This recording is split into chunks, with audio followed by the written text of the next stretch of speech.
Hi friends, आज हम एक मिस्ट्री केस के बारे में जानेंगे जो कि करीबन 85 साल यानी 85 ईयर से अमेरिका पुलिस इस केस को सॉल्व नहीं कर पाई है, जिसे क्लोज डोर मिस्ट्री केस और लॉक डोर मिस्ट्री केस से जाना जाता है अमेरिका में। इसका मतलब एक मर्डर जो कैसे हुआ किसी को भी समझ ना आए, उस तरह का ये केस है। और इंटरेस्टिंग बात यह है कि इस केस में केवल एक नंबर को छोड़कर और कुछ भी डिटेल नहीं मिला। सुनने में इंटरेस्टिंग लग रहा है ना? एक नंबर, एक मर्डर किसने किया जो आज तक अनसॉल्व है। और ये केस अगर आप सॉल्व कर पाए तो कमेंट सेक्शन में ज़रूर बताइएगा।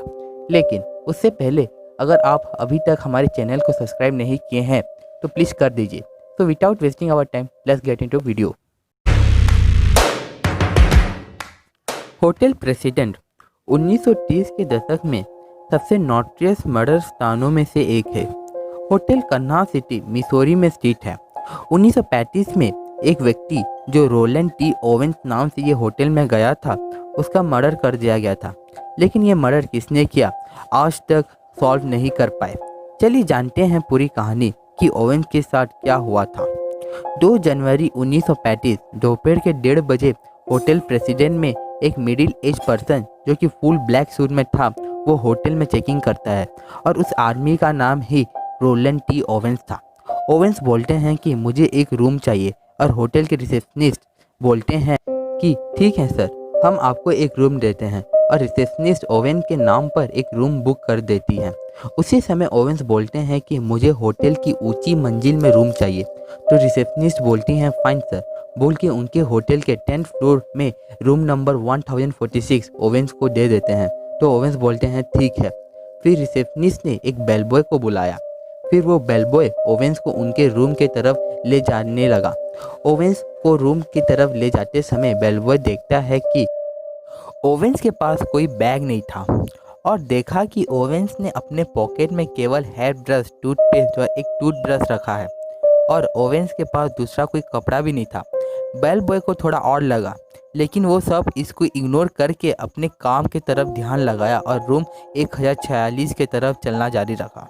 और जब ओवेंस ने होटल के कमरे तक पहुंचा तो वो 5 मिनट के अंदर ही रूम में एंटर हो गया और अगले 24 घंटे तक ओवेंस को होटल में कोई भी नहीं देखा। उसका मतलब वह अपने रूम में ही था। फिर एक दिन बीत जाने के बाद रूम सर्विस के लिए एक लड़की आती है और वो लड़की जब ओवेंस के रूम का डोरबेल बजाती है तो ओवेंस बहुत देर तक दरवाज़ा ओपन ही नहीं करते। तो फिर से उस लड़की ने डोरबेल बजाई तो इस बार ओवेंस आके आंसर देते हैं और ओवेंस उस लड़की से पूछते हैं कि आप कौन हैं और आपको क्या चाहिए। तब लड़की बोलती है मैं रूम सर्विस के लिए आई हूँ सर। तो ओवेंस बोलते हैं ठीक है, तुम अंदर आओ। तो लड़की जब रूम के अंदर जाती है तो वो थोड़ा डर जाती है क्योंकि रूम का हर एक विंडो अंदर से बंद कर दिया था ओवेंस ने, जिसके कारण रूम बहुत डार्कनेस से भर गया था और कमरे के एक कॉर्नर में खाली एक नाइट लैम्प जल रहा था और उस नाइट लैम्प के पास ओवेंस बैठे थे। वो भी वैसे ही जैसे वो चेकिंग करते समय ब्लैक सूट में थे, वैसे ही बैठे थे। और उस लड़की को थोड़ा अजीब लगा। फिर भी उस लड़की ने ओवेंस को बिना कुछ पूछे ही अपना काम करने लगी। और जब वो लड़की क्लीन करने के लिए स्टार्ट करने लगी तो उसने देखा कि रूम पूरा नीट एंड क्लीन है, जैसे कि रूम को यूज ही नहीं किया गया है। तो लड़की सोचती है कि टॉवेल को ही चेंज कर देती हूँ। तो वो लड़की केवल टॉवेल को लेके रूम के बाहर जाती है। तो ठीक उसी समय ओवेंस बोलते हैं कि तुम डोर बंद मत करना, डोर खुला ही रहने दो, कोई मुझसे मिलने आने वाला है। तो ये सुन के वो लड़की दरवाज़ा खुला रख के ही चली जाती है। और जब वो लड़की फिर से फ्रेश टॉवेल देने आती है तब दरवाज़ा बंद रहता है। तो वो लड़की डोरबेल बजाती है और ओवेंस इस बार दरवाज़ा खोलते हैं। और इंटरेस्टिंग बात ये हुआ कि इस बार खुद ओवेंस ही इस बार उस लड़की से बात करते हैं, जैसे कि तुम इस होटल में कितने सालों से काम कर रही हो, ये होटल कैसा है और वगैरह वगैरह। और ओवेंस के पूछे हुए सवालों के आंसर दे के वो लड़की वहाँ से चली जाती है। लेकिन बदले में वो लड़की ओवेंस से एक भी डिटेल नहीं पूछती है। और अगले दिन जब फिर से वो लड़की रूम सर्विस के लिए आती है तो इस बार रूम अंदर से लॉक नहीं बल्कि बाहर से लॉक हुआ रहता है। तो लड़की सोचती है कि ओवेंस बाहर गए हुए हैं। तो लड़की अपनी मास्टर की से डोर को खोलती है, रूम के अंदर जाती है और वो देखती है कि ओवेंस उसी कॉर्नर पर बैठे हैं और उसी ब्लैक सूट में और उसी नाइट लैम्प के पास, और रूम वैसे का वैसा ही था। तो लड़की सोचती है कि मुझे बहुत रिएक्ट नहीं करना चाहिए और वो टॉवेल चेंज करने के लिए जाती है। तभी वो रूम सर्विस लड़की देखती है कि ओवेंस जिस टेबल के पास बैठे थे उस टेबल में एक लेटर लिखा हुआ है, और लेटर में यह लिखा था कि dear Don, I will be back in 15 minutes. ये लेटर देख के लड़की को तब भी कुछ स्ट्रेंज नहीं लगा और वे टॉवेल लेके चली जाती है।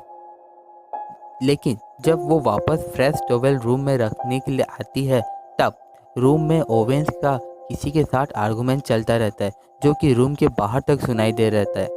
और रूम अंदर से ही लॉक होने के कारण रूम सर्विस लड़की नॉक करती है, तो अंदर दूसरे कोई आदमी का आवाज़ आता है। तो वो लड़की समझ जाती है कि कमरे में दूसरा कोई आदमी भी है, और वो आदमी रूम के अंदर से ही पूछता है कि क्या चाहिए। तो लड़की बोलती है कि मैं टॉवल रिप्लेस करने के लिए आई हूँ। तो जवाब में वो दूसरा आदमी बोलता है कि रूम में पहले से ही टॉवल है, तुम जा सकती हो। लेकिन लड़की को पता था कि पहले वाला टॉवल वो ले चुकी है और अंदर दूसरा कोई टॉवल नहीं है, और लड़की सोचती है कि उन्हें क्यों मैं डिस्टर्ब करूं, वो पहले से ही परेशान है। ये सोच के वो रूम सर्विस वाली लड़की वहाँ से चली जाती है। और उसी रात को ओवेंस के नाइबर रूम को बहुत ज़ोर ज़ोर से साउंड सुनाई देता है, वो भी ओवेंस रूम से। तो नाइबर रूम की लड़की सोचती है कि रिसेप्शन में कंप्लेन करूं, लेकिन नाइबर रूम की लड़की सोचती है कि हमें क्यों बेमतलब का टेंशन लेना है। सोच के रिसेप्शन वो फ़ोन नहीं करती। लेकिन जब दूसरी बार फिर से ओवेंस के रूम से साउंड आता है, तो नाइबर वाली रूम की लड़की रिसेप्शन में फ़ोन करने जाती है। तभी साउंड रुक जाता है, तो वो लड़की रिसेप्शन में फ़ोन नहीं करती और वो जाके सो जाती है। और अगले दिन सुबह क्या होता है चलिए जानते हैं। ओवेंस के कमरे का इंटरकम का रिसीवर करीबन 15 मिनट से उसकी जगह पर नहीं है। ये होटल के टेलीफोन के ऑपरेटर को जब पता चलता है, तब टेलीफोन ऑपरेटर एक बेलबॉय को बुला के बोलते हैं कि रूम नंबर 1086 का रिसीवर अच्छे से कनेक्ट नहीं हुआ है और वो इमरजेंसी में वो कॉल नहीं कर पाएंगे। तुम उस रूम में जाके रिसीवर को अच्छे से कनेक्ट करके आ जाओ। ये सब टेलीफोन ऑपरेटर उस बेलबॉय को बोलते हैं।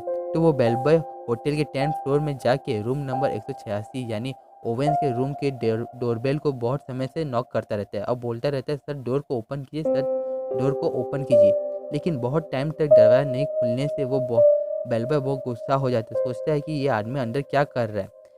नहीं खुलने से वो रिसेप्शन में जाके मास्टर की लाता है, क्योंकि नॉर्मली बेलबॉय के पास मास्टर की नहीं रहता है। जब वो मास्टर की ला के दरवाज़ा खोलता है और अंदर जाके देखता है कि ओवेंस अपना सूट खोल के कॉर्नर में रख दिए हैं और बेड पे लेटे हुए हैं, तो बेलबॉय सोचता है कि ओवेंस ड्रिंक करके सोए हैं। तो बेलबॉय रिसीवर को अपने ठीक जगह पर रख के बिना ओवेंस को डिस्टर्ब करके रूम से चला जाता है। लेकिन 15 मिनट बाद टेलीफोन ऑपरेटर फिर से उस बेलबॉय को बुलाते हैं और पूछते हैं कि तुम रिसीवर को ठीक से लगाए थे कि नहीं। वो अभी भी उसकी ठीक जगह पर नहीं लगाए, जाओ ठीक से लगा के आओ। और बेलबॉय फिर से ओवेंस के रूम की तरफ जाते हैं। जब बेलबॉय ओवेंस के रूम के अंदर एंटर होता है, वो पूरा शॉक हो जाता है। वो देखता है कि ओवेंस की बॉडी को पूरा टॉर्चर करके उसके हेड यानी सिर को काट के उसके हाथ पर देकर एक कॉर्नर में रख दिया गया था। और बेलबॉय ये सब देखकर बहुत शॉक होकर रिसेप्शन में जाके कंप्लेन कर देता है, और तुरंत ही पुलिस भी आ जाती है।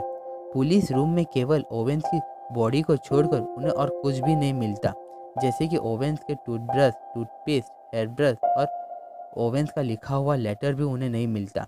खाली बॉडी एक कॉर्नर में था, और रूम के अंदर कौन आया कौन गया, बाहर से कौन आया, कुछ भी पता नहीं चलता। पुलिस भी बहुत डर जाती है, क्योंकि इतना खतरनाक टॉर्चर करके ओवेंस को मारा गया था। वो सोचते हैं कि मर्डरर का मोटिव ही क्या होगा, इतना टॉर्चर करके ओवेंस को मारा गया था। और पुलिस को इन्वेस्टिगेशन में पता चलता है कि ओवेंस होटल प्रेसिडेंट में चेकिंग करने से पहले पास के होटल में ठहरा हुआ था।